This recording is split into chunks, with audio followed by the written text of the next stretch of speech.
It is so good to be with y'all this morning. I hope y'all have been having a good week, and I hope everyone is staying safe and staying healthy. I have been looking forward to joining y'all today, both in the morning and in the afternoon. I've had the best time getting to know Christopher and planning for today. Y'all are so lucky to have him. So thank you for having me. Just a little bit. I know Christopher said he sent out my bio, but I am a licensed professional counselor here in the Atlanta area. I have been practicing for almost 15 years. This is my 15th year. I specialize in helping individuals discover their true voice as they navigate self-worth, self-esteem concerns, relationship concerns, and life stage transitions. I also get to do fun things like this. I also do a good bit of speaking to various organizations and groups around the state. So I have a nice little bit of variety in my life. I am an Atlanta native, so I'm kind of a rare bird these days in Atlanta. And let's see, little personal facts. I have two sons, a 9-year-old and a 5-year-old, and I've been married. It'll be 18 years this year. So, and I love Friends. That's another little fun fact. I don't know if any of y'all are Friends fans, but I love Friends, and it seems to get funnier the older I get. But thank y'all for taking time out of your schedule to join us this morning. So 2021, February 4th, 2021. I feel like 2021 is a little bit like 2020 version 2.0. You know, in your wildest dreams, did you really think we would be here on February 4th, 2021? A friend of mine that I'm in a consultation group sent a picture over our text thread earlier this week, and it was the picture of our very first Zoom meeting, which was like 10 days into all the madness of March. So March 13th, everything kind of started. So it was like March 23rd or something like that. And we were laughing at how we remember that first Zoom consult meeting. You know, Zoom was still kind of new, you know, to everybody in a way. And we'd been in our homes for 10 days and we were like, oh my goodness, this is the longest 10 days of my life. I don't, you know, hopefully this is going to be over in a week. And, you know, did we did we ever imagine that we would still be living to some degree in that way? On February 4th. I'll try not to go too much on a tangent here, but it really is amazing. It speaks to um, how adaptable the human condition is in a way. And I'm kind of saying that as a neutral thing. I don't know if that's positive or negative, but it is amazing that this has been going on. And, you know, one of the jokes that I've kind of made throughout this is, you know, if you had pitched this script to a Hollywood producer about a global pandemic, you know, that causes an economic recession, and, you know, the producer probably would have been like, you know, I can get the global pandemic. I can understand the economic fallout. I can even, you know, see how the social and racial justice fits into that time. But I think the murder hornets, that's just not even realistic. You know, like in some ways, what we've lived through the past year just doesn't even seem real. This past year has taken our relationship with change and uncertainty just to an all new level. For many of us, we've never had to face this level of uncertainty. We've never had to deal with this amount of change. And this is particularly difficult change that we are dealing with and we're facing because we have to keep pivoting. You know, we have to keep adjusting. It's like every week there is a new fire, you know. In the beginning, it was, you know, is there toilet paper, you know, sort of thing. And now, you know, the fires are all about the vaccine. When can I get the vaccine? Who's getting the vaccine? Vaccines aren't here. And so every week there seems to just be a new fire. We are certainly experiencing a prolonged exercise, if you will, in learning to deal with change and uncertainty. And even as it applies to your world and your profession, did you ever imagine that you would live in a day in which it was unsafe for your health to check out a book? Did you ever imagine you would live in a day in which it was unsafe for your health to stand next to somebody as you flipped through a book. Your world has been totally turned upside down. You experienced, for some of you, a months long closures of your libraries and then trying to figure out what reopening looked like and running a library during a pandemic. Your staff perhaps is stretched thin as they navigate upheaval in their own lives with virtual learning. If they have children or if they have family members who are sick, or if they themselves have been sick, you have been thrust into debates about when to return to work and if it is safe to return to work and who should return to work. You're at the front lines in many respects of the mask debate, and you have been forced into the position of enforcer. And probably for a lot of you, you do not enjoy the position of enforcer. You're possibly facing budget cuts and closures, which is heartbreaking because libraries are one of the backbones of society. They are the keepers of knowledge and information. Your whole world has been rocked for the past 11 months, rocked by change and uncertainty. And one of the things I keep hearing people say during COVID is how it has heightened our awareness about how we're not really in control. We always say, oh, I don't, I'm not really in control. But this is like, oh gosh, we are just really not in control. The experience has forced us to stare the reality of uncertainty straight in the face. And the reality of uncertainty is this: uncertainty is certain. Uncertainty is certain.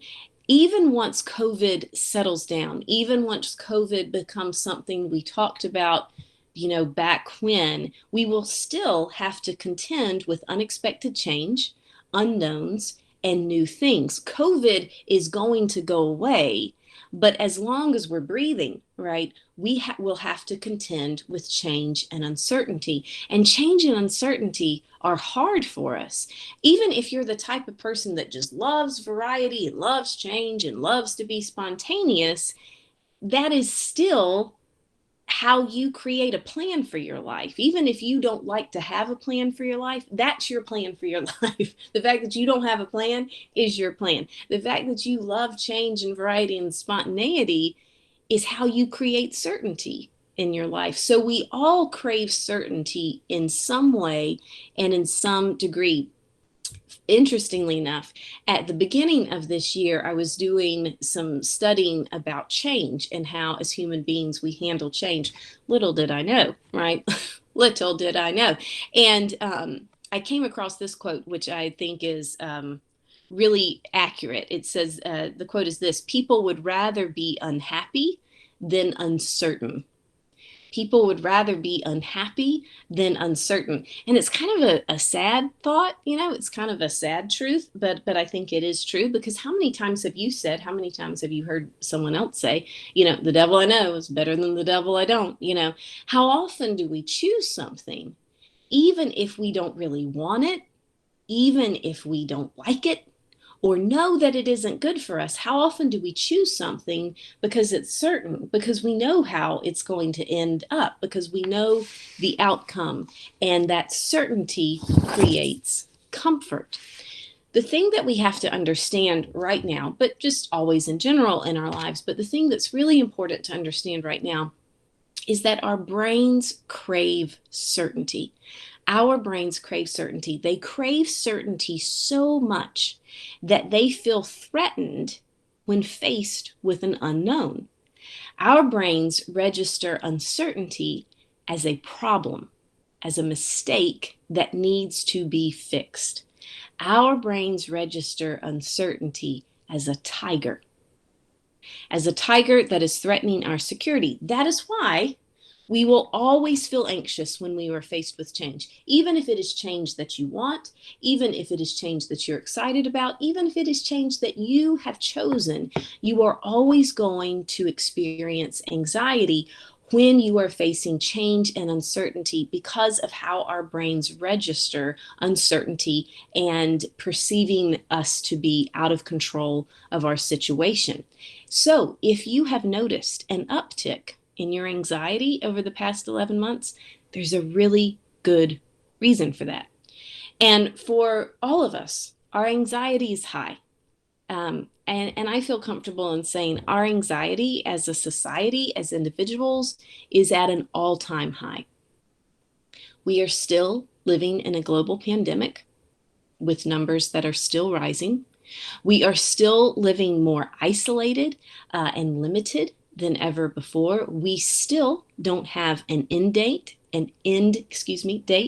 or access to kind of those normal parts of our lives that we never thought we'd lose access to. Our anxiety is really the result of this accumulation of constant change and weariness, where we're constantly having to adapt and pivot and give up things. So again, if you are feeling anxious, there's really good reason for that. So today we are going to talk about anxiety, and we're going to talk about how to understand anxiety. What are the symptoms of anxiety? Sometimes, we don't even realize what are all the symptoms that we experience when we're feeling anxious. We're going to discuss the difference between limiting and protective anxiety. And then we're going to begin to look at how to gain some freedom from anxiety by addressing how anxiety impacts our thinking, our feeling, and our doing. So my hope for you today is that you're going to walk away with some insight and some concrete things that you can do when you are inevitably feeling anxious. So before we dive in, I want you to, I'd really love it if you'd grab a piece of paper, but if you just want to think about it, that's fine too.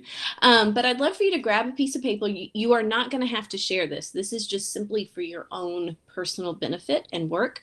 But I would love for you to think of two different examples in your life. One example about something that you are feeling anxious about in your life. And I know for a lot of us, we could say, well, I'm feeling anxious about everything. But try to drill down to something specific. But what are you feeling anxious about right now in your life? And what are you feeling relatively peaceful about in your life? Two different examples. One where you're feeling anxious, one where you're feeling, okay, peaceful, pretty good. And just take a minute and jot those things down. And again, you're not going to have to share this. This is just for your benefit.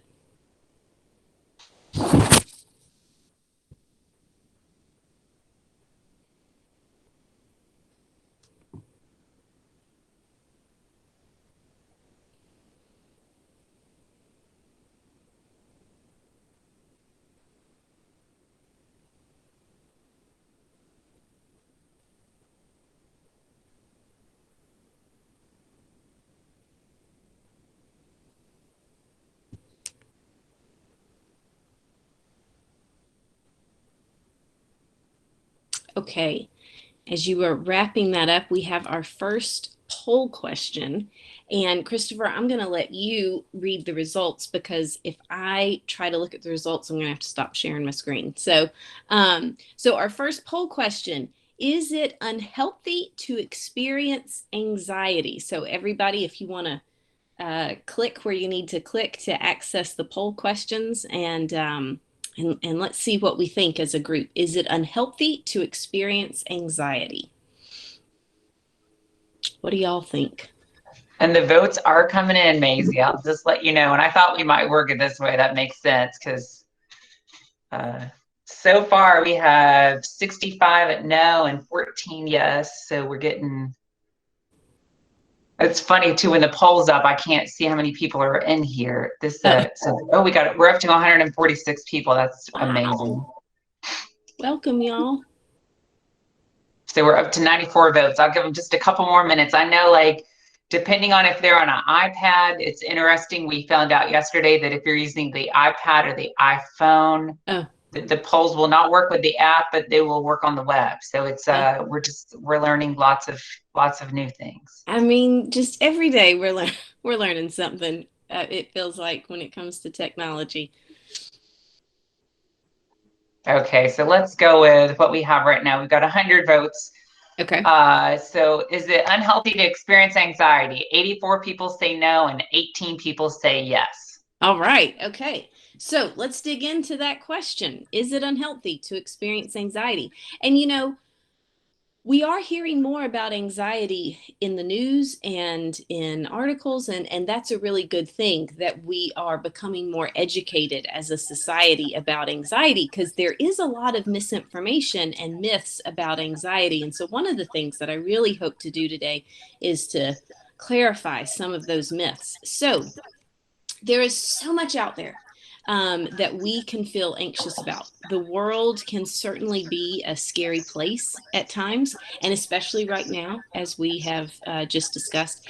And our simple worrying about something small can quickly turn into anxiety that we feel everywhere, just all over our body. Because the interesting thing about anxiety is that it is a full contact experience.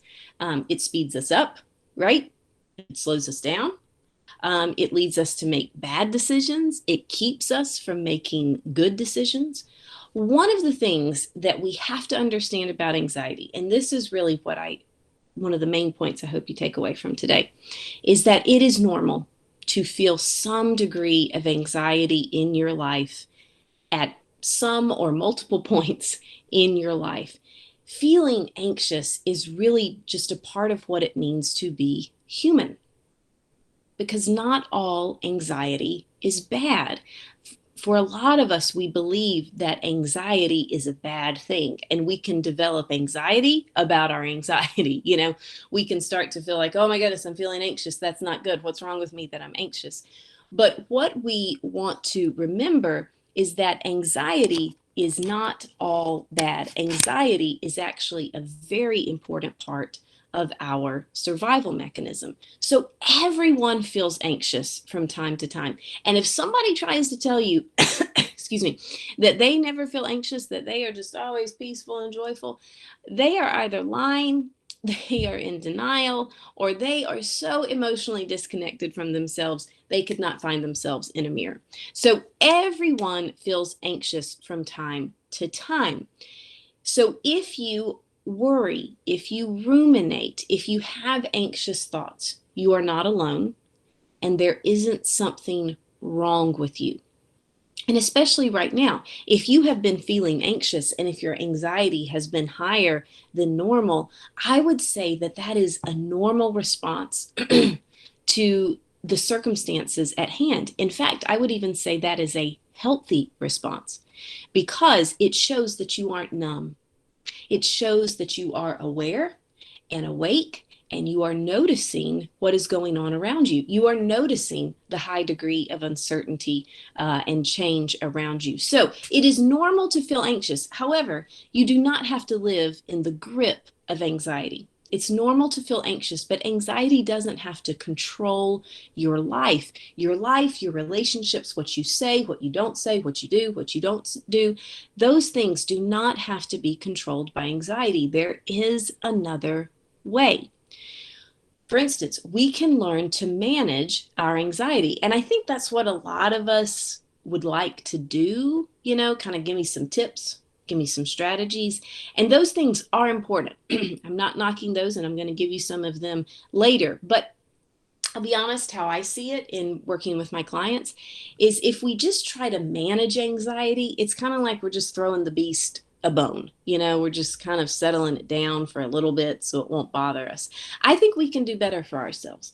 I think we deserve more for ourselves. I think that we can experience freedom.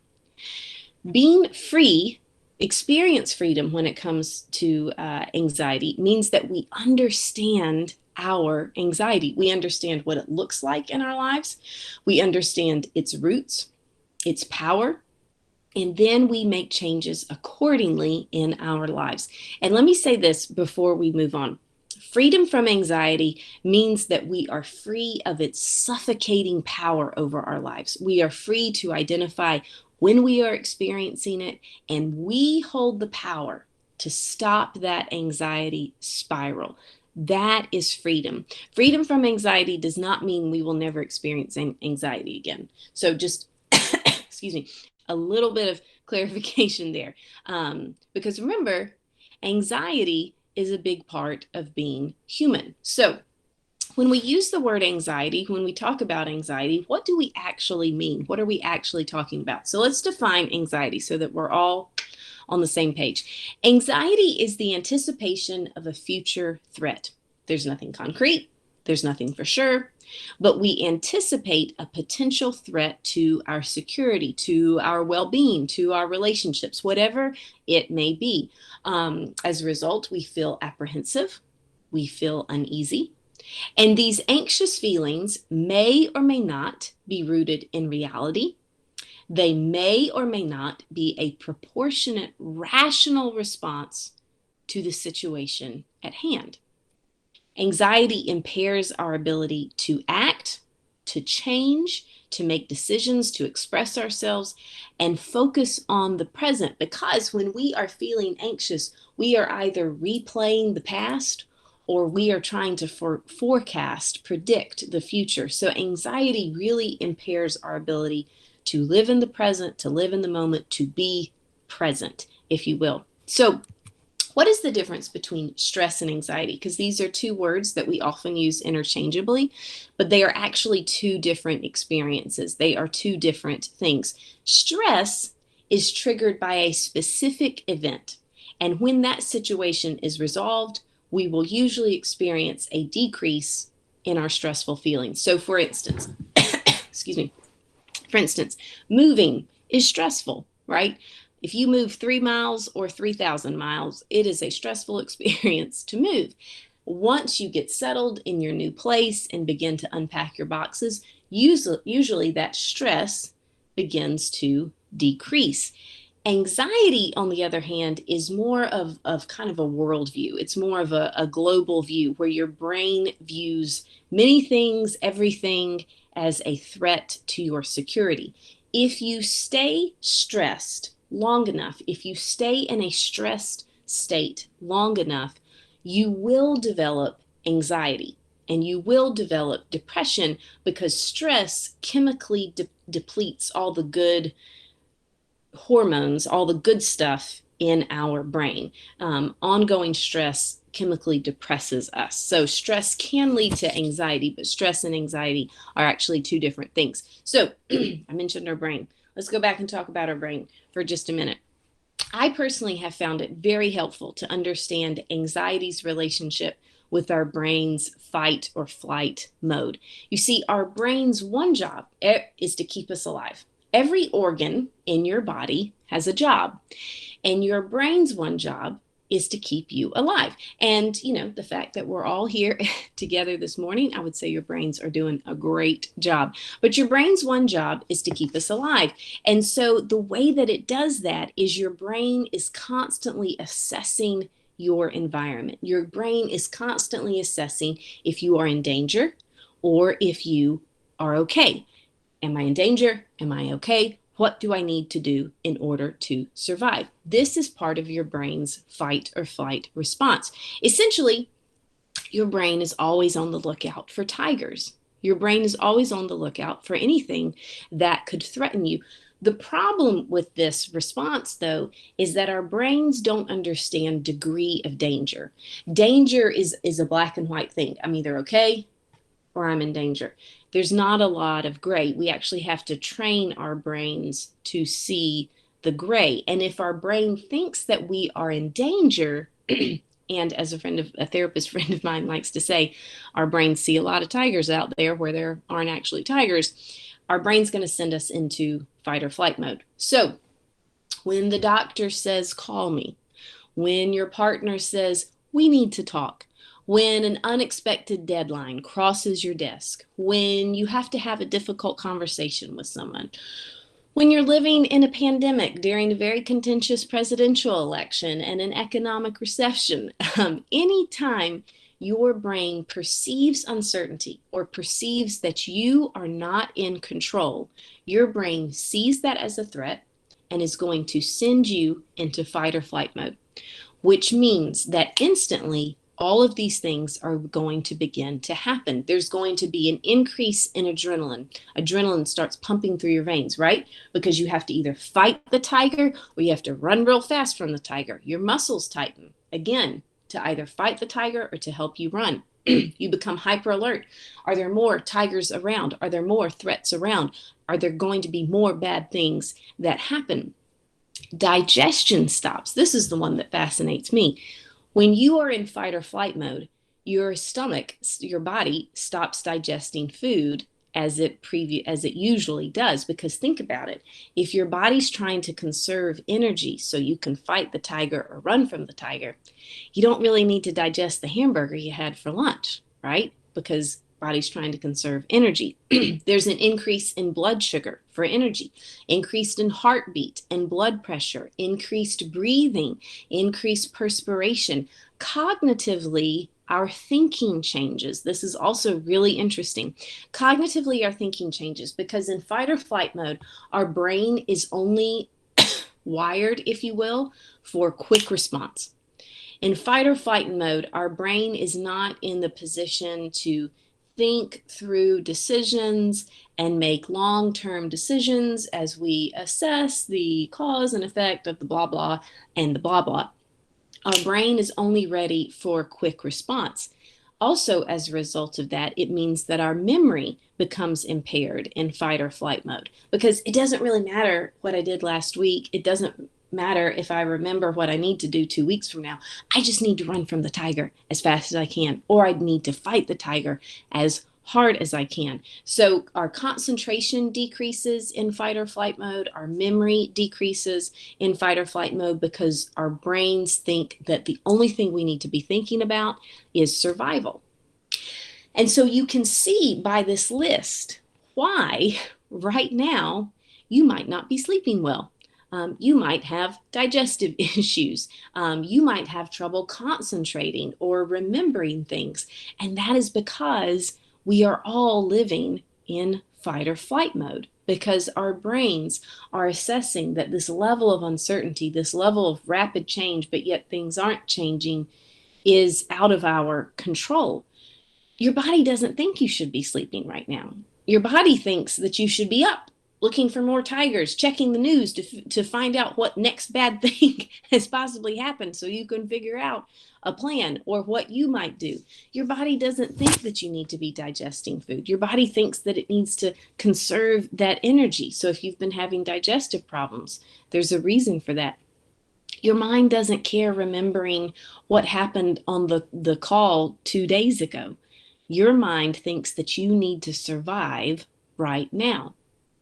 So we want to teach our minds that it's not a tiger. It may feel like a tiger, but it's not a tiger. It's not a tiger. It's just my partner. It's not a tiger. It's just my boss. It's not a tiger. It's just the annoying person in the store. Otherwise, if we don't begin to teach our brains that it's not necessarily a tiger, we will end up living in and out of fight or flight mode all the time. So our brains send us into fight or flight mode when they perceive a threat to our well-being, to our security.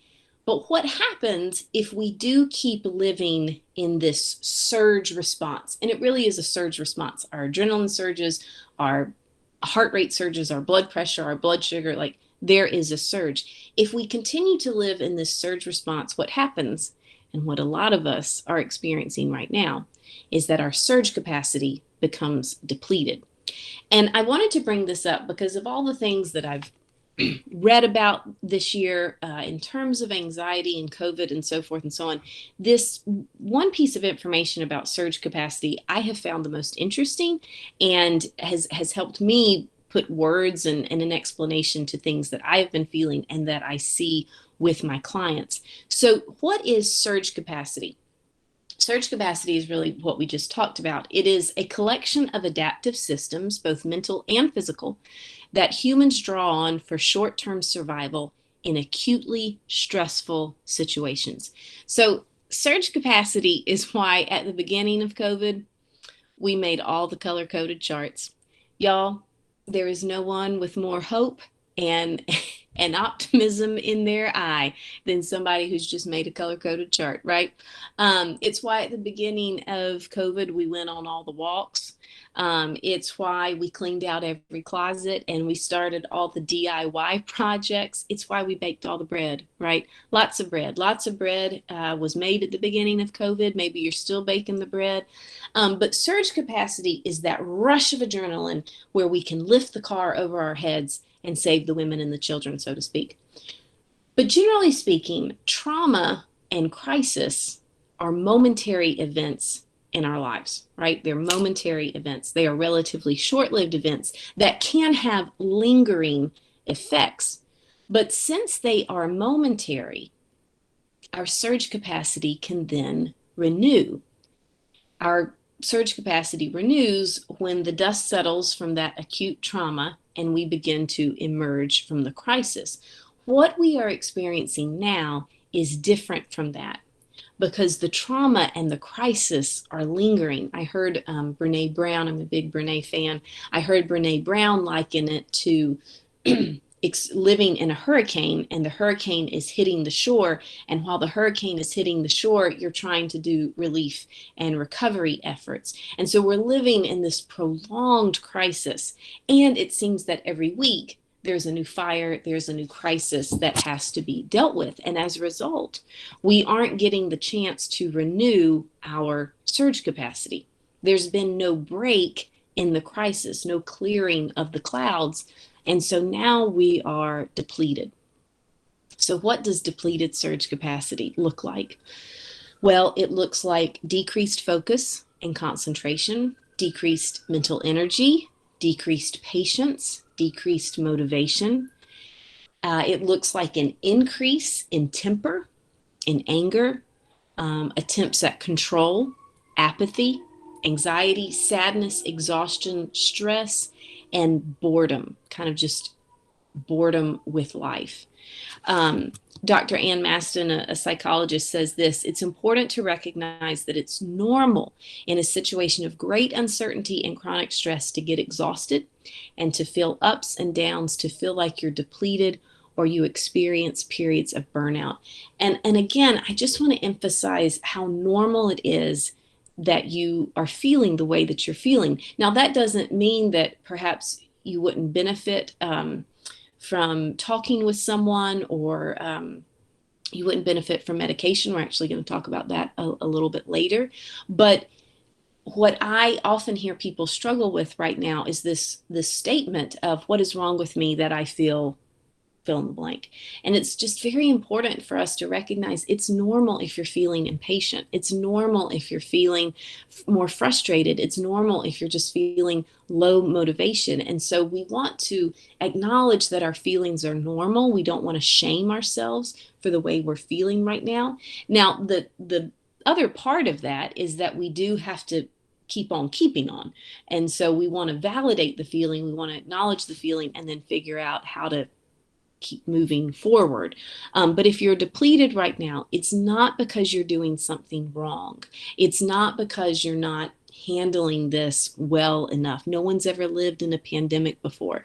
There's no such thing as doing this perfectly. We're all just figuring it out. But if you are feeling depleted, it's because you are depleted, right? So I want to pause right there. And Christopher, are there any questions in the chat room? Anything you want me to clarify, anybody, or any questions before we move on? So I've got a couple questions. Okay. It's funny because you wonder if these will get answered, but I don't think these have. So I'm going to ask you. Okay. The first one is at what point then does anxiety become paranoia? That is a really good question. And, that's something that I've actually been talking about a lot with clients. And you know what? We are going to touch on that in this very next thing I'm going to talk about. But that is something that, just speaking quite frankly, we are going to have to be aware of and to be on top of when it comes to COVID. And it's something I've been talking to my therapist friends a lot about where is that line between anxiety, normal COVID anxiety, and when our anxiety is turning phobic and we start avoiding to an extreme degree the public, people. And I think that we are going to talk about this in just a second, but to give you a little bit of a preview or to answer it at least, I think we have to start then becoming really aware of the fear. And what that fear is about, and looking at the factual evidence around us and getting honest about our fear. And I'll dig more into it, but that's a great question. And we're going to talk about it in just a second. That's a good one, though, because it's very relevant.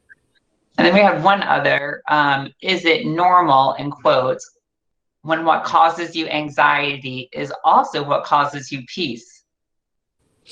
Well, I think I would, if I were talking with that person, I would say, tell me more about that, and kind of give me an example of that. But I think I know what the person is talking about, because there are certain things that we look forward to that are enjoyable, but we might have anxiety about doing them. And in those situations, I think it can be helpful to dig into that and to ask ourselves, what is this anxiety about? Because usually the anxiety is on the front end, like we feel anxious going into it, but once we're in it, it's good. And so to begin to identify what is going on internally, what am I telling myself about this situation, that there's an initial dread, that there's that initial anxiety, and getting honest about that. And then what is the truth that I need to remember, that when I see these friends, it's always fun, or being around people is going to be good for me and my mental health. But getting honest about what is that anxiety about. And we're actually going to talk more about that also in just a minute. Good questions. Anybody Thank else? you, Mazi. Okay. Thank you, Mazi. And let me just, for those of you who came in late, if you do have a question for Mazi, you can just type those in the normal chat box. You don't have to try to go to the Q&A feature, because that's just too hard. There's also good conversation going on in the chat box about Mazi and the presentation, and how like people are understanding what she's saying and how people are feeling. So you guys feel free to keep doing that. I think it's a great way to interact with each other and not disturb the presenter, which is a nice feature that we have here. Okay, thank you, Mazi. Thank you. Thank you. Okay, we have our next poll question. So based on the symptoms that we just discussed, the adrenaline rush, the trouble sleeping, racing heartbeat, trouble concentrating, based on those symptoms, like the actual symptoms of anxiety, how often do you feel anxious? Because I think what can happen is, for a lot of us, we are experiencing anxiety, but because we don't have a great understanding of what anxiety is, we don't actually realize that we're anxious. We might say we're frustrated about something, or we might even say we're fine. But understanding anxiety, looking at those symptoms, how often do you feel anxious? How often are you experiencing those symptoms? And so that is our next poll question. Okay, so you guys jump on in and answer the poll question. We have some people that are going. We have about, it's funny, like the bottom doesn't always total, so I'm having to add and try to read at the same time. So we've got about 50 votes so far, so we'll wait till we get closer to 100, Mazi. But okay. And I hate that you can't see it. It's fun to actually watch the I know. the answers come in. I know. So I'm going to just read, as people go through these, I'm going to read all the choices just for those that you guys can't see them. The first choice is rarely, I'm as cool as a cucumber. The next one is sometimes I feel anxious about some things, but not everything. One of the answers is more now than ever that I'm living through the COVID pandemic. And then one says often I wonder if the sun is going to rise each day. And I know that one sounds a little hyperbolic, but I know you guys know I'm a little hyperbolic. That's my personality. And there are days that I feel that way. I wouldn't say it's every day, but it's, the sun's going to rise, but it's like, it is with the unrest in our nation, the political climate, the pandemic, the murder hornets, everything going on at the same time. It is like, what else is going to happen today? Yes. So absolutely. As people are still voting, I'm just gonna, so the least amount says that we only got 2 people that are cool as a cucumber. But we have 16 votes for they wonder if the sun's going to rise, but it looks like 46 people, a majority, tiny majority, says more now that I'm living through the COVID pandemic. And then 42, we have sometimes I feel anxious, but not about everything.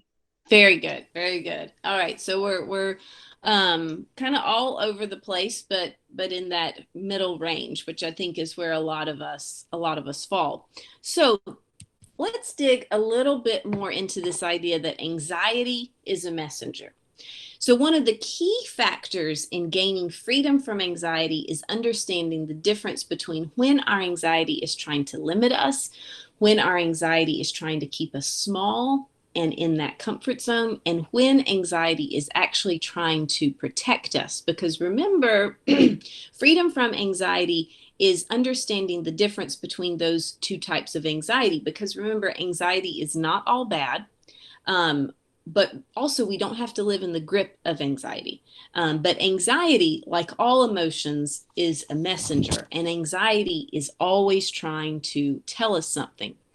I think for a lot of us, we fall into this trap that if we see any hint of anxiety in our life, we think it's a bad thing. Oh, if it were the right thing to do, I would not feel anxious about it. So I guess it's the wrong thing to do. But that is a lie. Because here's the truth. Anytime we are being vulnerable, we are being brave, we are doing something new, we are facing uncertainty, we are experiencing a change, we are going to feel anxious. You can just bet on it. And that's important for us to understand so that in those moments we can acknowledge our anxiety. Oh, I'm feeling I'm feeling a little nervous. I'm feeling really anxious right now, but you know what? It's normal. It's normal to feel anxious when I'm doing something new. It's normal to feel anxious when I'm facing a change. It's normal to feel anxious when I'm putting myself out there. So this is normal. And so that we can acknowledge that and then keep moving, so to speak, rather than believe the anxiety, get trapped by the anxiety, and let it control us. If we don't understand that, then what can happen is that anxiety can become a self-perpetuating cycle that hijacks our lives and our freedom. So what do I mean by that? Let me give you an example. And this pertains to the first question that we were talking about just a minute ago. So when we feel anxious about something, it is our instinct to retreat to comfort. That is your instinct, right? Because your brain's all about survival, and so comfort is survival. Does that make sense? So when we feel anxious about something, it is our instinct to retreat into our comfort zone, to instinctively move away from that thing that is making us anxious. But when we do this, and if we do this every time we feel anxious, then our comfort zone gets smaller and smaller and smaller because more and more things on the outside start to feel like a threat. More and more things trigger our anxiety. And so the avoidant behavior of retreating into the comfort zone so we feel comfortable, so we feel secure, actually ends up just strengthening the fear-based thought and proving, if you will, oh, yeah, that thing out there, that is scary because when I get near it, it makes me feel anxious and that's a bad thing. So I'm just going to live deeper and deeper in this comfort zone of mine. And eventually what happens is the comfort zone becomes this beautifully decorated cell. And we don't even realize that we are being controlled by our doubts, by our anxieties, by our worries. And in these instances, we have overly adapted to our anxiety. And really, what we need to do is to lean into and push through our anxiety because on the other side is freedom. And this is where I think a lot of people, as COVID hopefully over this year begins to decrease, I think this is where a lot of people are going to wrestle because home has become a comfort zone. And and the way that you've adapted your life has become a comfort zone. But at some point, you will need to begin to push through that anxiety to regain the freedom of life. And it's going to be uncomfortable. And this is where, again, it's important to remember just because I'm uncomfortable doesn't mean it's a bad thing. Just because I'm experiencing discomfort and I'm anxious doesn't mean that it's a bad thing. And really, I like to think of it as baby stepping our way out of the comfort zone. So, this question of, is it normal COVID anxiety? Is it turning into phobia?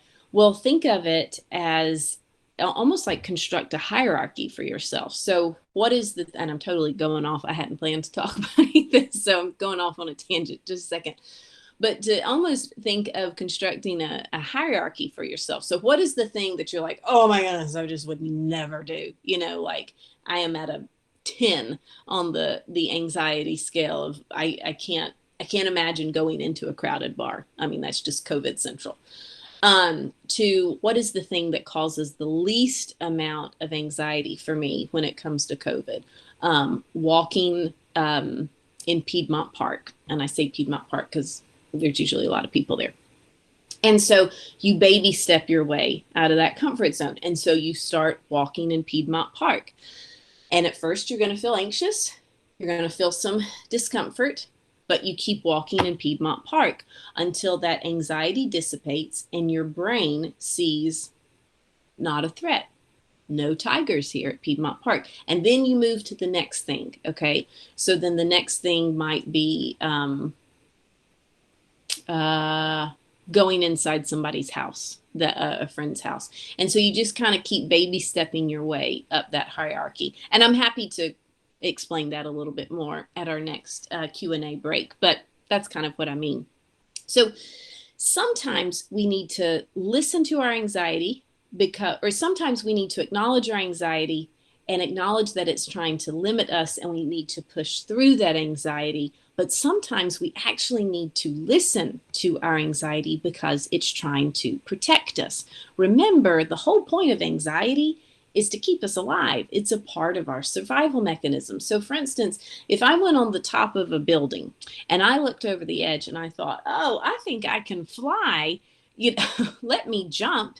Hopefully my brain would be like, no, you're not a bird. You cannot fly. Do not jump. Hopefully my brain would send me into fight or flight and I would start to feel anxious. And in that example, my anxiety is trying to protect me from jumping off the roof because I think that maybe perhaps I can fly.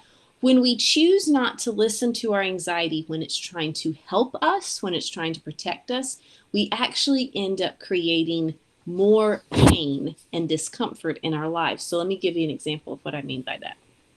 Let's say that someone is in a job that they don't like. And every Sunday, they experience significant anxiety. As soon as they wake up Sunday morning, they start thinking about work. They start feeling anxious. They can't eat during the day. They're more irritable. They don't sleep Sunday night. And they do this every week.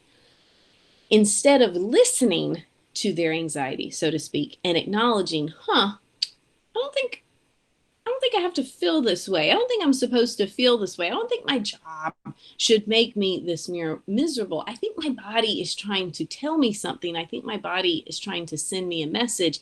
Instead of doing that, what often happens is that we end up numbing those feelings. We ignore them. We stuff them, which only makes our anxiety worse. And we stay in the bad situation longer than we need to be.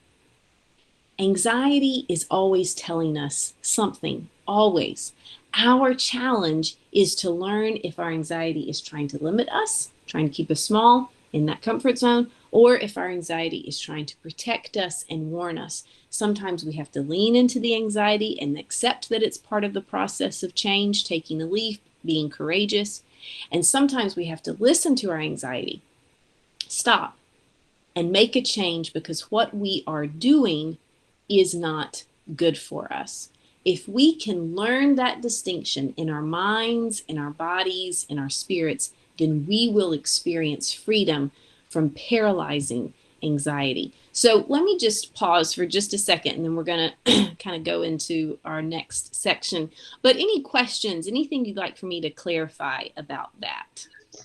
First, I have to just interject and say thank you so much for, I meant to even ask you about that this morning, and I forgot about getting back into life and getting back into normal, because it's funny, I was talking with one of my colleagues, and she's on the call here, about how even when I'm watching a TV show from 15 years ago, I'm like, wait, these people don't have masks on. Like, how are they interacting? Or I'm currently listening to where the crawdads sing, and I'm like, oh wait, no, they shouldn't be that close to each other. So it's gotten to, it's so much intertwined into who we are right now. I appreciate you letting us know how to try to work back into society, because I think that's going to be a tough thing. And Stacy Brown, one of our directors, has a great question. I'm so glad she asked this question, because this is one of the reasons when I listened to some of this feedback, and even just knowing through what some of my colleagues are going through, this was one of the reasons I thought we got to have Mazi share this presentation. And the question is this: what advice do you have for a library director or a branch manager who is trying to lead staff through their own anxiety over being open to the public after so many months of closure? Some staff are having a real fear of interacting with patrons again.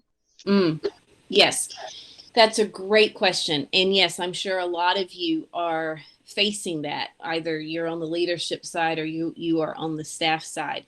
I think the best thing, the best gift that as the leader that you can give your staff is to create open dialogue about the anxiety. And this is actually something that we're going to kind of talk about this afternoon. I don't know if all of you are joining this afternoon, but to create open dialogue about everyone, how they're feeling about their anxiety, to create open dialogue as an entire staff. So as a staff, to give everyone the opportunity to share where they are, to share their concerns. For you as the leader to be open and to share concerns you might have. For you as the leader to be very open to answering questions and to have a posture of openness and curiosity rather than defensiveness, and feeling like you need to defend your position because a tiger, right? A tiger is threatening your decision, right? But instead, having a posture of, I'm going to lead with empathy.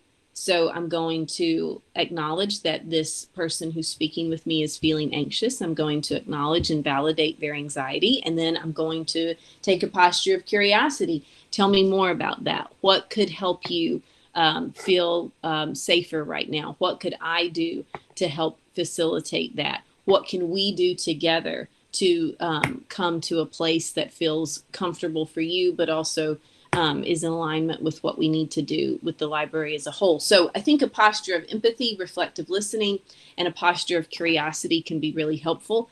I think offering to meet one-on-one with your staff, if you can do that, if someone maybe doesn't feel comfortable sharing with the group, but meeting one-on-one. I think checking in with people regularly, checking in with the staff. How are y'all doing? How did y'all feel this week went? What do you have any suggestions for anything we can tweak in the next week? And just really as a staff, think of it as we're going to day to day, we're going to week to week. And what we do this week, we may not feel the need to do in 2 weeks or 4 weeks, or what we're doing this week might have to change and we might have to be more careful in 4 weeks. So those are just, hopefully that kind of answers, but those are just some thoughts that come to me there. But open communication, open and frequent communication. Thank you, Mazi. That was a great answer. And just as a little advertisement for this afternoon session, it's really a great session. So if you can be there this afternoon, I know this one feels very timely, but the afternoon session is a really great one as well. So if you can make it. Okay, thanks, Mazi. Sure thing, sure thing. So understanding our anxiety does lead to freedom. That's the path to freedom. But we can't stop at understanding. We can't stop at insight. We actually have to make changes.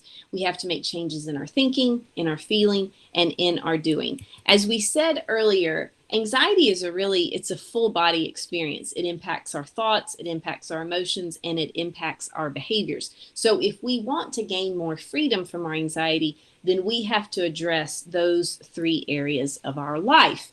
And so we're going to start with thinking. We have to make some changes in our thinking. So anything can make us anxious, period. Anything can make us anxious because in a lot of ways, anxiety is about perception. What you perceive to be scary, to be a risk, to be uncertain, to be horrible, may not seem that way to me. Now, are there some general things that pretty much every human being is going to feel is scary? Yes, but even within that, how scared someone is based on their perception of the situation. Our perception of a situation influences how we handle that situation.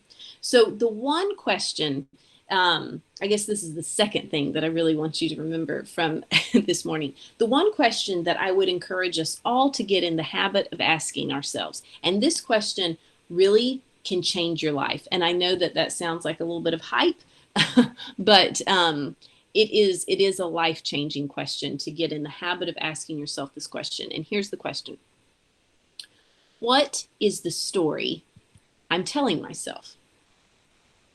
What is the story I'm telling myself? What is the story I'm telling myself about this situation? What is the story I'm telling myself about that person? What is the story I'm telling myself about myself? You see, when we are in fight or flight mode, and our brains have perceived that we are facing some sort of threat, uncertainty, or change, one of the things that our brains also do, in addition to the adrenaline and all the other stuff, our brains begin to write a story about what is happening as a way of making sense of what's going on around us. Remember, our brains feel threatened by uncertainty, so our brains write a story to create certainty. Our brains don't like knowing the ending. And so our brains write a story to create an outcome. And the problem is our brains do not always write accurate stories. And more often than not, our brains write negative stories. They write worst case scenario stories because remember, this is all part of the survival mechanism. And if I can think of the worst possible thing that can happen, then I can create a plan and I can figure out how to survive this worst case scenario. The problem is when we think in worst case scenarios, then we end up living in worst case scenarios. We're not preparing ourselves. We are dress rehearsing tragedy. So no wonder we're anxious. So we want to identify the story that we're telling ourselves. But we also want to remember this important fact. The only way we memorize anything in life is through repetition. So, for example, the only reason that you know that the Declaration of Independence was signed on July 4th, 1776, is because you have heard that fact 14,000 times over the course of your life. So, how does that apply to our anxiety? If we are constantly repeating worst case scenarios, then they will become fact in our lives. Whatever we repeat, we will believe.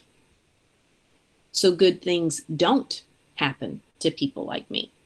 The shoe does always drop. I shouldn't let myself feel excited or hopeful. I'm not capable of doing hard things. I'm not lovable.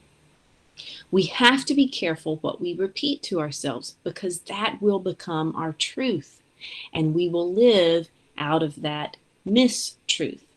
If we memorize those lies, they will become fact in our lives and they will control our lives. So, for example, if you believe I must be in control in all times in order to be okay, then uncertainty or taking a risk are immediately deemed unsafe in your life because you're not in control in those situations. And then you are going to live in constant anxiety trying to control everything around you. If you believe I cannot be happy unless everyone around me is happy, then you're going to overfunction, you're going to enable, you're going to try to control others so they'll be happy, so you'll be happy, and you end up hitching your emotional well-being to someone else's train, and that's going to lead to a sea of anxiety. If you believe I must perform, I must not fail, I can't make mistakes, I must be the best in order to be worthy and to have value as a person, then everything in your life is high stakes because everything in your life is determining your worth. And so everything is a threat to losing or earning love, worth, or value. And that's like living in an anxiety pressure cooker. So when we live under the weight of those lies, lies, excuse me, they feed the inaccurate story we are telling ourselves. So when working to address our anxiety, we want to identify the story that we're telling ourselves, but we also want to identify the lie that is fueling that story. Then we can begin to change our thinking and we can change the story. We want to intervene on those negative, inaccurate thoughts and replace them with truth-filled thoughts. So I want you to take just a minute. I'm going to check our time. I want you to take just a minute and think back to those two examples that you wrote down just a few minutes ago. The thing that you're feeling anxious about in your life, and the thing that you're feeling relatively peaceful about in your life. In looking at those two examples, what is the story you are telling yourself about each of those situations? Because it's the story you're telling yourself about the situation that is leading to feeling either anxious or peaceful. So just take a few minutes, think about those, and if you can, this actually takes longer than a few minutes oftentimes to figure out. But if you can, what is the story you're telling yourself about the situation that feels anxious? And what is the story you're telling yourself about the situation that feels peaceful?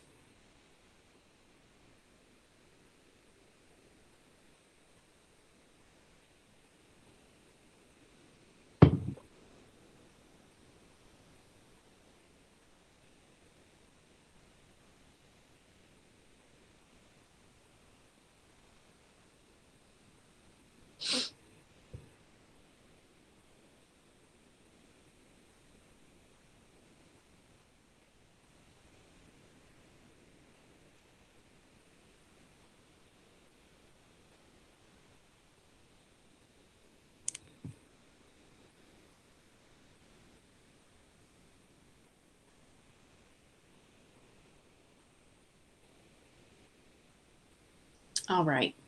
And that's something that I would encourage you to come back to.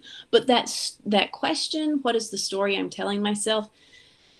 Y'all, that is something that I regularly use. That is one of my tools that I use all the time. You know, when I'm feeling anxious, when I'm feeling frustrated, when I'm feeling sad or hurt, what is the story that I'm telling myself right now? It is just such an effective tool to use in understanding our thinking and beginning to tease out the truth from the lie. So we want to intervene on those thoughts, because when we begin to change our thinking, then we can begin to change our feelings, our emotions.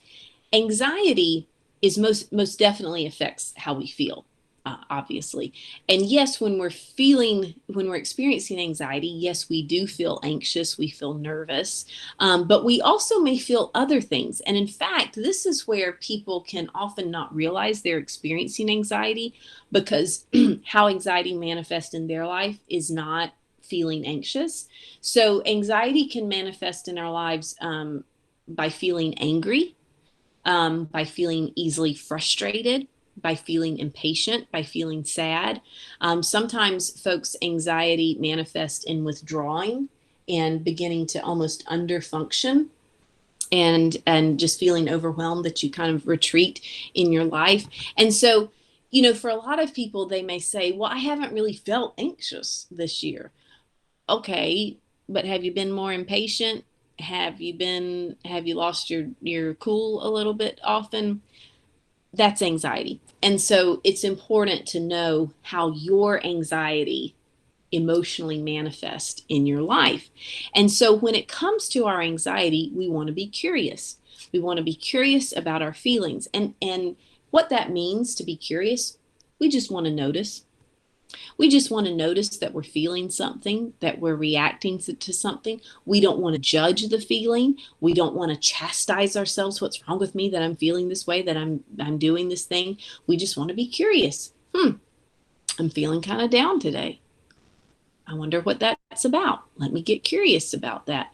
We want to be curious about our feelings, because that keeps us from believing our feelings as fact. Because what happens is we have a tendency to do this. We have a tendency to go, I feel unworthy. I am unworthy. I feel like a failure. I am a failure. What we have to remember about our emotions is that our emotions are always valid. Your feelings are always valid because they are your feelings. However, our emotions are not always based in truth. And there is a difference there. So we always want to listen to what our feelings are trying to tell us, because our feelings are messengers and they're always trying to tell us something about how we are reacting to our environment. But we want to be careful that we don't believe our feelings because they aren't always true. So let's be honest. For a lot of us, the thought of identifying our feelings, of experiencing our emotion, feels a little like a conundrum. It feels very uncomfortable. How do I do that? How do I identify my feelings? How do I sit with my feelings? How do I share my feelings? Nobody wants to hear what I'm having to feel. I don't want to hear what you're having to feel, right? Some of us can experience all of that. And for a lot of us, we truly may not know how to experience or identify our emotions because we just so often stuff them or we numb them. The problem with numbing emotion, any emotion, whether it's sadness, anxiety, insecurity, anger, hurt, whatever it is that eventually all of our feelings come out. They can only remain stuffed or numbed for so long. You may think you're stuffing it away. You may think what you are dealing with your emotion by staying busy, by always doing something. You're keeping that uncomfortable emotion at bay, but you're not. And eventually, that emotion is going to come out. And one of the things that I've observed in working with clients is that most of the time, and I feel comfortable in saying most of the time, our anxiety is really just the result of stuffed, unprocessed emotion. Our anxiety is really the result of stuffed, unprocessed emotion. And if we can begin to release that emotion, understand that emotion, share that emotion, it's amazing that the anxiety in our life does begin to dissipate. I think another lie that we buy into when it comes to emotion is that we're afraid, if I begin to tap into this, if I begin to tap into this grief, if I tap into this sadness, then it's like the dam's going to break and I'm just going to be swept away in this river of emotion. That's not how emotion works. You will not be swept away. You will not always feel sad. You will not always feel angry. You will not always feel grief. We have to remember that emotions are waves. They ebb and they flow. Another way that I like to think of emotions is emotions are kind of like hunger. You know, we experience hunger, we eat, the hunger goes away, hunger comes back, we eat, it goes away. And that's kind of like emotion. Emotion comes, we sit with it, we process it, we share it, it goes away, it comes back, we sit with it, we process it, we share it, and it goes away. Right now, especially, now is not the time to stuff your feelings. Um, Now is not the time to try to keep everything inside because we are experiencing so much emotion. And for a lot of us, we're experiencing a wider range of emotion and we're experiencing more intense emotions. So now is not the time to stuff. Now is the time to be curious, to be emotionally curious and emotionally honest. We have to let ourselves admit how we're feeling, whether that's sad or mad or anxious or deliriously happy, and you're not even sure why.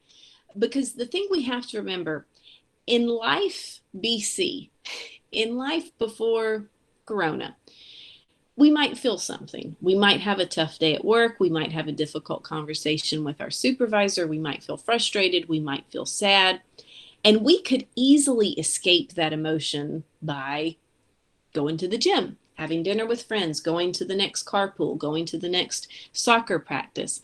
And all of those things are fine and well. None of that was necessarily bad for us, but those things did allow us to escape ourselves. One of the surprising gifts of COVID is that all of the things that previously allowed us to escape ourselves have been taken from us. And so COVID has taken a lot and it's left us with us, right? That's the gift of COVID. I get me. Um, I get me in the situation. And so now is the time where really you can sit with you because there's not a lot of ways to escape you. And so the way that I like to think of sitting with an emotion is I like to think of it as one of those Russian dolls where you keep pulling it apart and it's another doll inside of the doll and it's another doll inside the doll until you get to the little wooden doll. And so that's how I like to think of it when we're sitting with our emotions and identifying, okay, I'm really angry right now. Let me dig into that. Let me get curious. What else, what else is going on here besides anger? Well, I'm feeling really anxious about work and what's going to happen with work. Okay, what else is going on in there besides anxiety? Well, I'm also feeling sad. We just keep taking apart the doll until we get to that root feeling. And that is the feeling that we want to share with somebody, that we want to process. That's the feeling that needs addressing. So that's kind of what I mean by being emotionally curious and emotionally honest. And so the way that we do that is that we get in the habit of asking ourselves, how am I feeling? How am I feeling? It's such a simple question, but it's a question that probably a lot of us have never learned to ask. A lot of us have never been taught how to answer. And so this is a feeling wheel. And once I stop sharing my screen, I'm going to share in the chat box. I think I'll be able to do this, a link where you can download a feeling wheel. So this is a feeling wheel, and it's one of my favorite tools to use because it helps us answer this question of how am I feeling? For a lot of us, we don't know how to answer this question because we just simply don't have the vocabulary. And this gives us the words. And the way the feeling wheel works, you have the 6 basic emotions at the center, and then the triangles go out from there. To become more varied examples of that emotion. And you simply look at the wheel and you see which feeling words resonate. And you can feel anything. You can feel cheerful and apathetic at the same time. Our feelings don't have to make sense, and they can be opposites. But asking ourselves, getting in the habit of asking ourselves, how am I feeling, helps us develop that emotional awareness, which helps us develop self-awareness.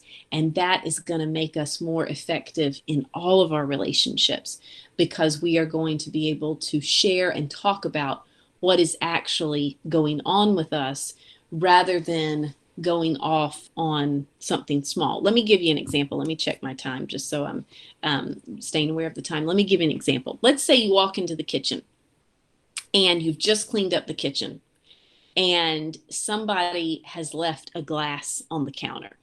And, this is not the first time that's happened, but you see that glass on the counter and you are just red hot, fiery, angry. I mean, you feel disrespected, you feel unappreciated. Why can't people clean up after themselves? I mean, there is a tiger and it's that glass, and you are ready to go to war. You are willing to die on this hill over this glass being left over the counter.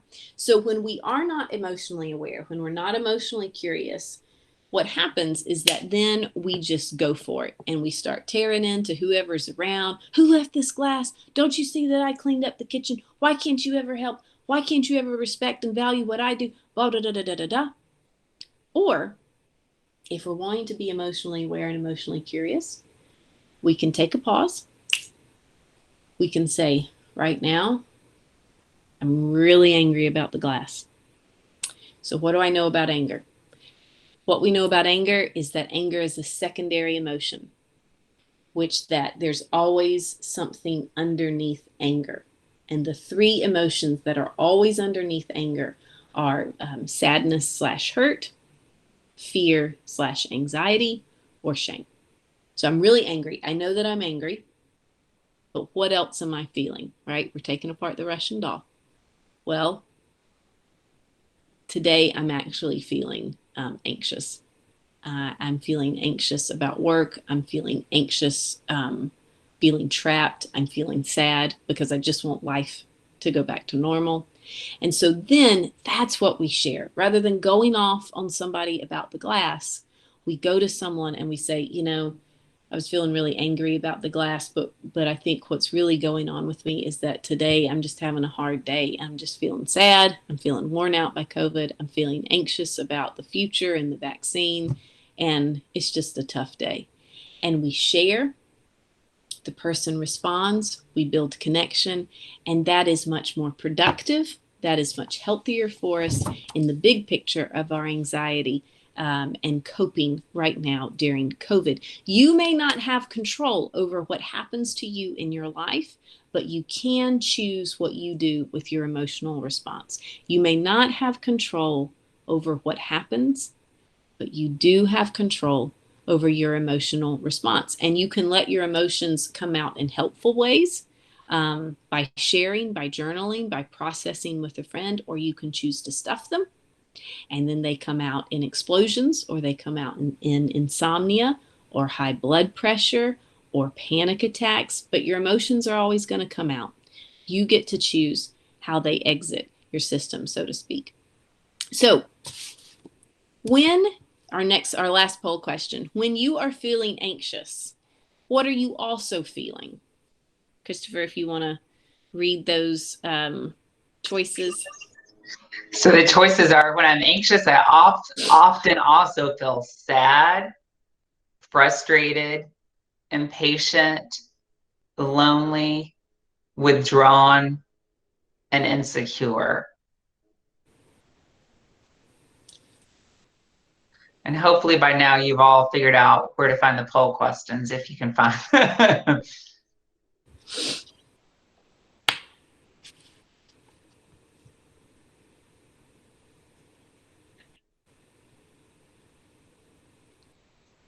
All right. So we have a few coming in. I'm going to just give them like 30 more seconds. We have this has more choices, so it's harder to add up the total. Yeah. After I hit end the poll, then it sums it up for me. So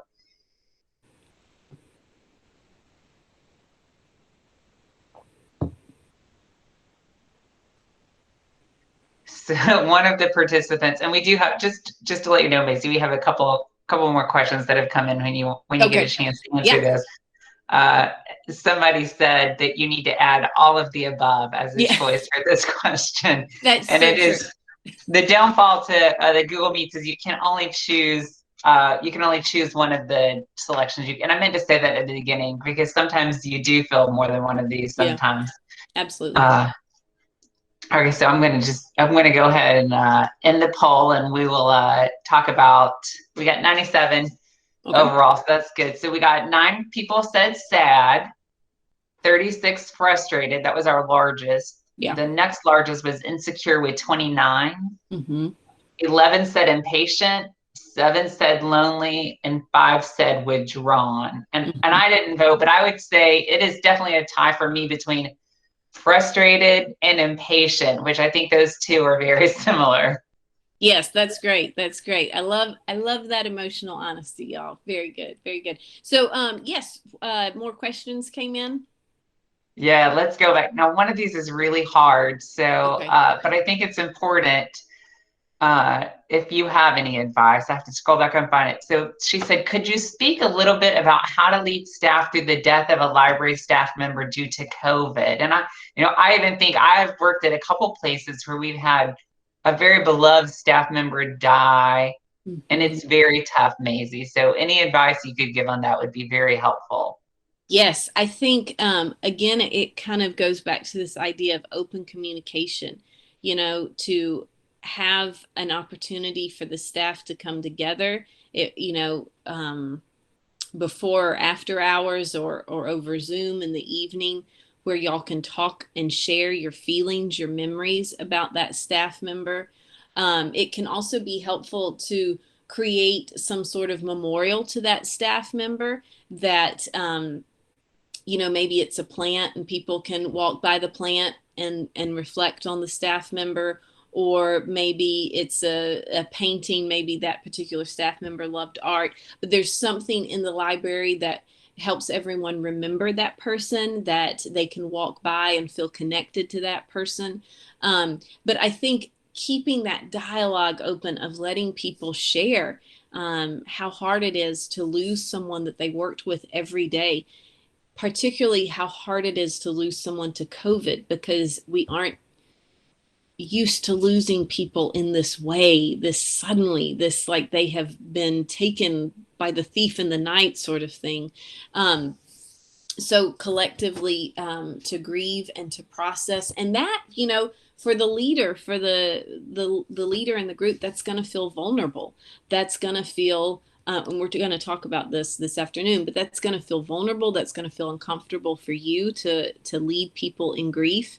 But to know that it is good for us to collectively grieve. It is good for us to keep people's memories alive and to talk about them. So to encourage people, when something happens, oh my goodness, if that had happened, she would have said this about it. It would have been so funny. And so just to create that environment where it's okay to talk about the person, it's okay to grieve, and to create a memorial, a way of honoring their life that is a touchstone for people. Mazi, that's a great answer. Now, I'll just say that we had a dear colleague that died. She got cancer and it was aggressive. She went from running a marathon to dying in like 3 months. Wow. And we have a run that we do in her honor every year, and we have a scholarship in her honor, and we have a continuing education. So yeah, we've done that. So that's really good. So now we also have this is a good question about the story that you tell yourself.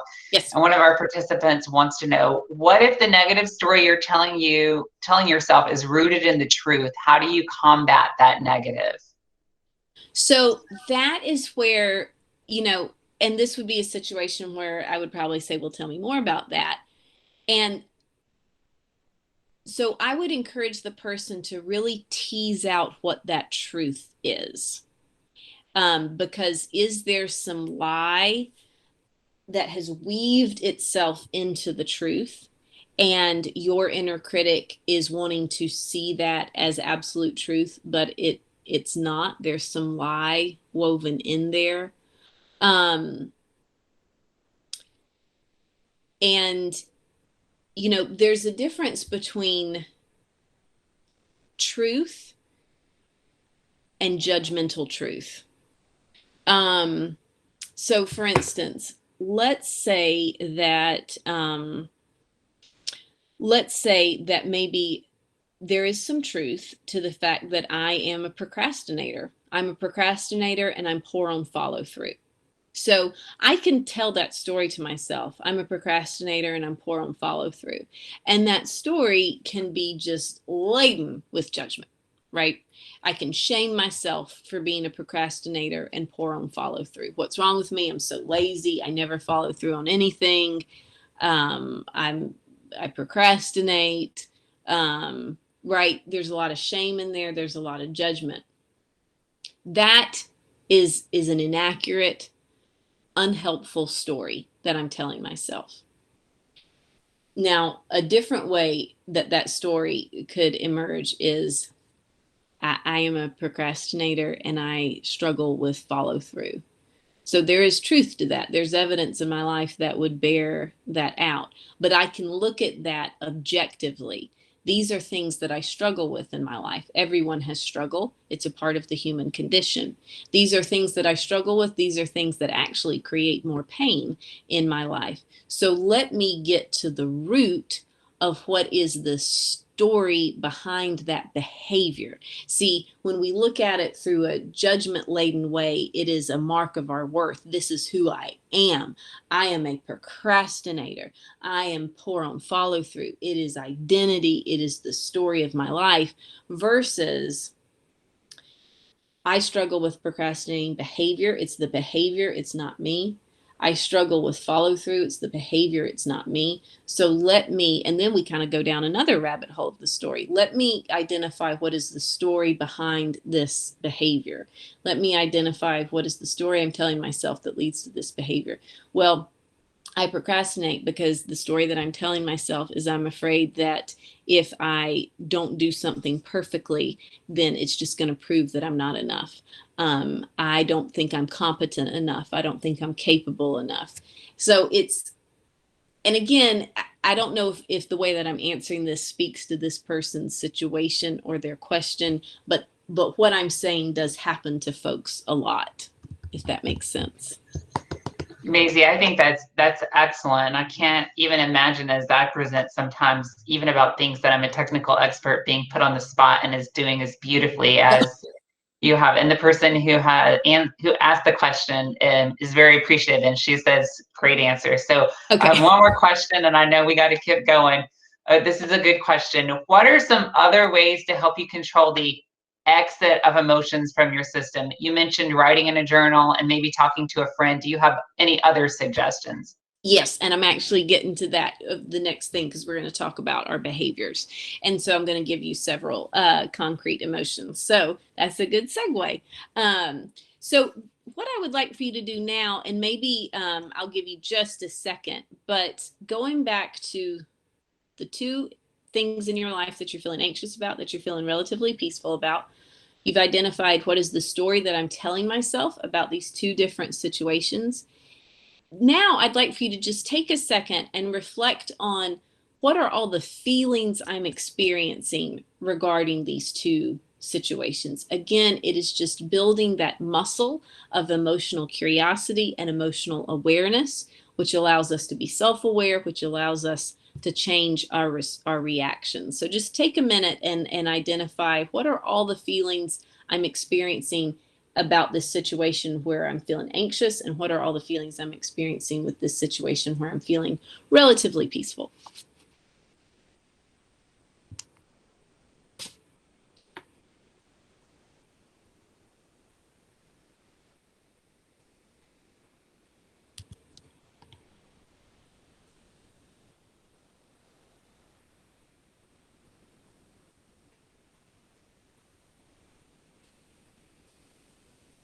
Okay, so when we understand what we're thinking, when we understand how we're feeling, that helps us choose our behaviors.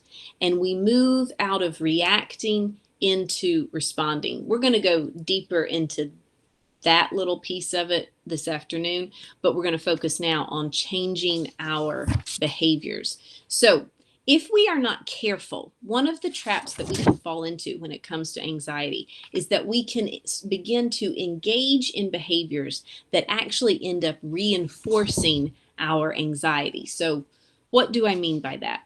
There are lots of things that we do that we think help us manage our anxiety or lessen our anxiety, but really they just end up strengthening our anxiety. They just end up reinforcing our anxiety because they're allowing us to avoid whatever is making us anxious. So, for example, staying busy. Staying busy is a classic way that for a lot of us, we think it helps manage our anxiety, but it actually does us no favors in the long term. Getting angry is a great way of disconnecting from the discomfort of feeling anxious. I'm just going to lash out at you. Numbing, oh goodness. And, let's just all compassionately with grace say to one another, we're all numbing right now, but numbing with social media, with TV, with food, withdrawing, really just kind of withdrawing and starting to underfunction, retreat in your life.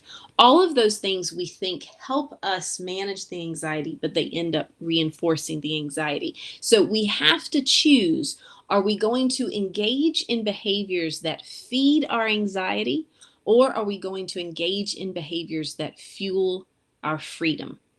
So there's an old Cherokee fable that I think really highlights this question. And so the story is this: there was a grandfather and a grandson. And the grandfather says to the grandson, there is a great battle going on within me between two wolves. And there's the wolf of anger and envy and jealousy and greed and rage. And then there's the wolf of joy and peace and compassion and love and kindness. And the grandson says to the grandfather, well, grandfather, which wolf wins? And the grandfather says, the wolf that I choose to feed. So which wolf are you going to feed in your life? We have to decide, am I going to feed the anxious wolf? Am I going to feed the angry wolf? Am I going to feed the insecure wolf? Or am I going to feed the wolf of peace, of trust, of surrender, of compassion, of kindness, of freedom, of courage, of new thinking and doing? Which wolf are you going to feed in your life? In every situation, you are presented with that question. So let me give you an example of how this might play out. So let's say that you're feeling anxious about something. You are somewhere and you're feeling anxious about something, and your heart is starting to race. You're starting to get all the physical symptoms that we discussed earlier, and your thoughts are racing, your heart's racing, and so you have a choice in that moment. You have a choice. You can engage in old behaviors, and you can grab your phone and you can just start scrolling and numbing and numbing and numbing, right? Or you can choose a new behavior. You can do some breathing exercises because, and we'll talk more about this in just a second, because in truth, breathing exercises are the most effective thing when we are starting to feel anxious. It's the most effective way to begin to slow down that physical response, which slows down your mind. You can ask yourself, how am I feeling? What am I feeling right now? You can ask yourself, what is the story that I'm telling myself right now? You can reach out to somebody through text or a phone call, and you can share with them, I'm feeling really anxious right now. You can begin to journal. Anxiety is highly treatable. And as counterintuitive as it may sound, we have to be willing to get comfortable with being uncomfortable if we are going to defeat anxiety. We have to be willing to give up those old behaviors that allowed us to avoid the anxiety that we thought decreased our anxiety. And we have to be willing to get uncomfortable with new behaviors. We must do the things that we're afraid to do. We have to make the changes we need to make. We have to apply for the job. We have to go to the party. Well, back when we went to parties alone, we have to leave the toxic relationship. We have to ask for help. We have to admit that we're struggling. We have to go after the dream. We may not be able to choose what triggers our anxiety, but we can choose how we act, how we behave when we are anxious. We can choose which wolf we're going to feed. We can choose freedom over anxiety. So what are some beneficial behaviors? Number one, talking to a friend. When you are feeling anxious, one of the most effective things that you can do is to talk with a friend, to share those feelings, to admit that you're feeling anxious and share those feelings with a friend. The next wonderful thing that you can do is box breathing. Box breathing is a breathing exercise. There are lots of breathing exercises out there, but this is my favorite one because it's the easiest to remember. So box breathing is this. You inhale for a count of 4, you hold for a count of 4, you exhale for a count of 4, and you hold for a count of 4. And you do this over and over again until you feel your system begin to slow down. And you will begin to feel your system, your body begin to slow down and become regulated. Yoga. There is tons of research out there that says yoga is incredibly beneficial for anxiety and depression because yoga gets us back in touch with our bodies, and there's a lot of self-observation and self-awareness, body awareness that comes with yoga. Yoga is a wonderful thing to do. There is a lot of yoga online right now. And so yoga is very, very accessible right now. Breaking down your fear, your anxiety into a hierarchy. We talked about this earlier, actually. So breaking it down into a hierarchy. So I know I do not feel comfortable doing this. So let me identify what is a baby step that I can take, because the baby steps are valuable. The baby steps are really important. And if we take that baby step and we lean into that baby step, that helps lessen our anxiety in a healthy way. And it sends the message to our brains of I can do this, which means I probably can do this. And so we will have the courage to take the next baby step. Setting boundaries. This is just a whole other subject, but a lot of times our anxiety is caused by relationships in our lives. And so actually what we need to do is to set boundaries because our anxiety is trying to tell us this relationship is not good for some reason. It is not healthy for some reason. And so setting boundaries. Journaling is so helpful. There's a lot of research out there that shows the value of journaling, actually handwriting our thoughts and our feelings, because journaling allows us to externalize our thoughts and our feelings. In here, when I'm just repeating them over and over in my mind, they sound right as rain. But when I externalize the feeling through journaling or sharing with a friend, I can begin to see, oh, well, yeah, there's a little bit of a lie there. Or, oh, okay, that's a little bit of an irrational thought. We can begin to tease the truth from the lie. Creating and practicing mantras. Remember, whatever you repeat to yourself, you are going to believe. Whatever you repeat to yourself will become fact in your mind. And so creating and practicing mantras, whether it's just a word that you repeat over and over again, or a line from a song, or a line from a poem or scripture, or I like visual mantras. I have scenes from TV shows and movies that I play over and over again. I love music mantras. To have a song that you can listen to over and over again that reminds you of a truth that you're trying to become grounded in is so helpful. Identifying the root and the trigger of your anxiety.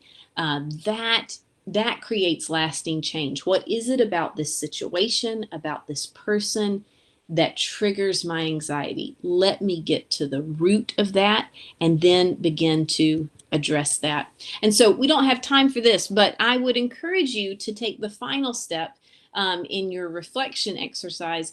What are some productive, helpful actions you could take in the situation where you are feeling anxious? Maybe you can't choose the situation, but what are some productive, helpful actions you can choose to engage in?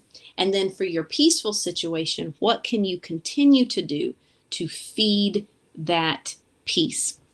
Remember, which wolf are you going to feed? So I will answer any remaining questions in just a minute, but I wanted to close with this.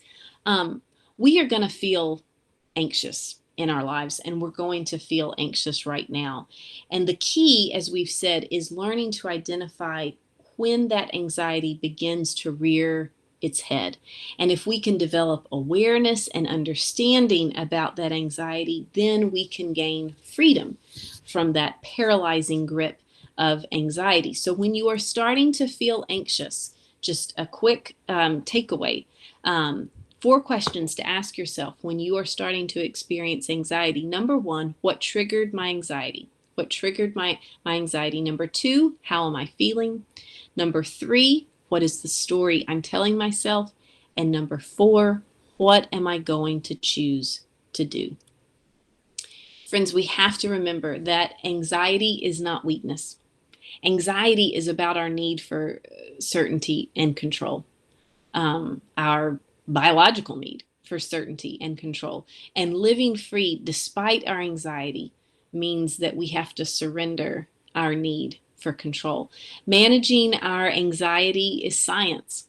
It's science that sometimes we need medication. Sometimes we have been living through so much change and upheaval and chaos and trauma that it's almost like we are a house that has lived through a series of earthquakes. And the foundation of our house has been cracked, and the windows have been blown out, and the drywall's been cracked. But before we can replace the windows, before we can repair the walls, we have to shore up that foundation. And that's what medication does for us. It's not going to make us happy, and it's not going to make our problems go away, but it's going to shore up our foundation so that we can put into place some of these strategies, like being emotionally curious, like identifying the story we're telling ourselves, like talking with a friend, like breathing. It's science in that sometimes we need therapy. We need the help of trained professionals. It's science in that things like breathing exercises and yoga and working to change the story we're telling ourselves are all research-proven techniques to lower our anxiety. But there's also an unquantifiable, intangible element to managing and living free from the power of anxiety. And this intangible element can stump people. But there's some real beauty and freedom in it when we embrace it. There's beauty and freedom in accepting our humanness and our limitedness, which means we are going to make mistakes and we are going to fail and we're going to mess up and we're going to disappoint people. And life is going to be hard, but all of that means that we're human. It doesn't mean that we are a mistake. It doesn't mean that we are a mess up or we are a failure. There is beauty and freedom in accepting that and not feeling anxious about it. There's beauty and freedom in believing that you are going to be okay. Even if your plans don't work out, you are going to be okay. There's beauty and freedom in believing that you can do and survive hard things.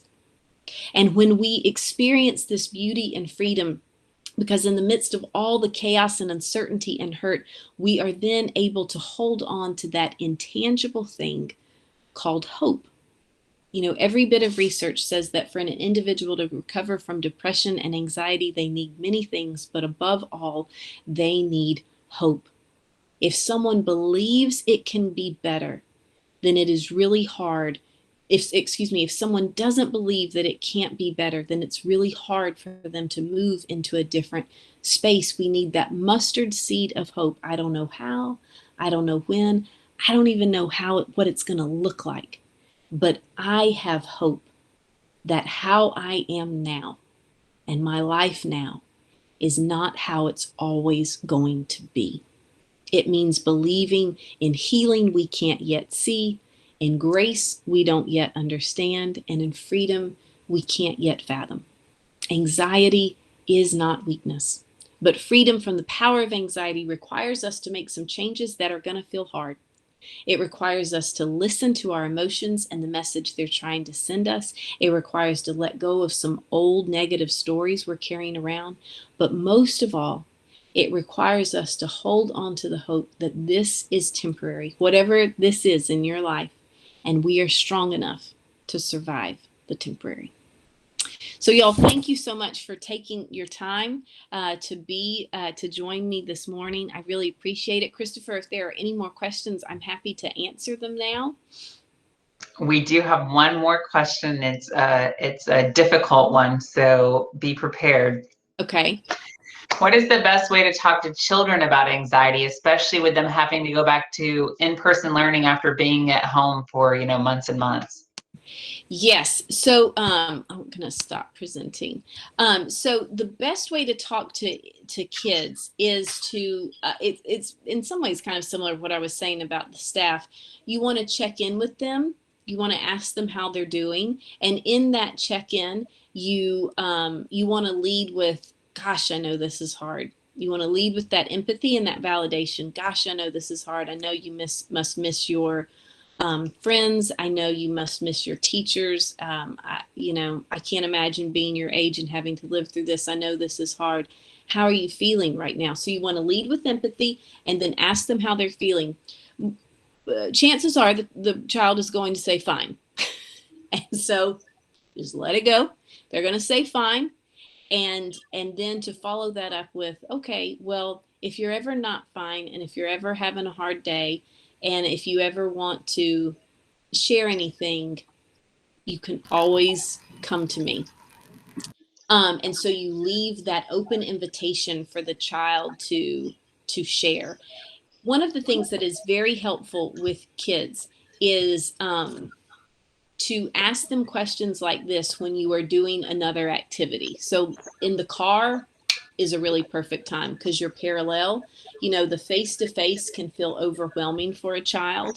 And so that parallel experience of going for a walk or being in the car is a really great time to check in with a child and see how they're doing emotionally. And I think also to recognize that just like adults, for us, what was the emotion that got the highest rating when we said, how does your anxiety manifest? We said frustration. And the same is with kids as well. So if your kid is talking back, being difficult, being irritable, to recognize, gosh, they may be feeling the same amount of anxiety that I am. And it can be helpful to name that for the child. I notice that you have been really frustrated lately. I notice you've been getting frustrated with your sister, your brother lately. I know that sometimes when I'm feeling really frustrated, I'm actually feeling anxious, or I'm actually feeling sad. And I wonder if that's what's going on with you. And they'll probably say no, but you have planted the seed. You know, with kids, it's a lot about seed planting. You have planted the seed of that emotional language. You have planted the seed that I see you, I hear you, and I am here if you want to process. And that's very important for kids.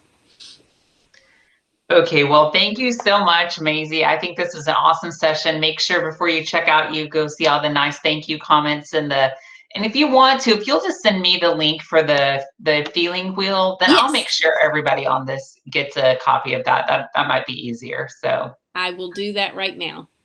okay, well, thank you so much. I'm going to stop the recording now.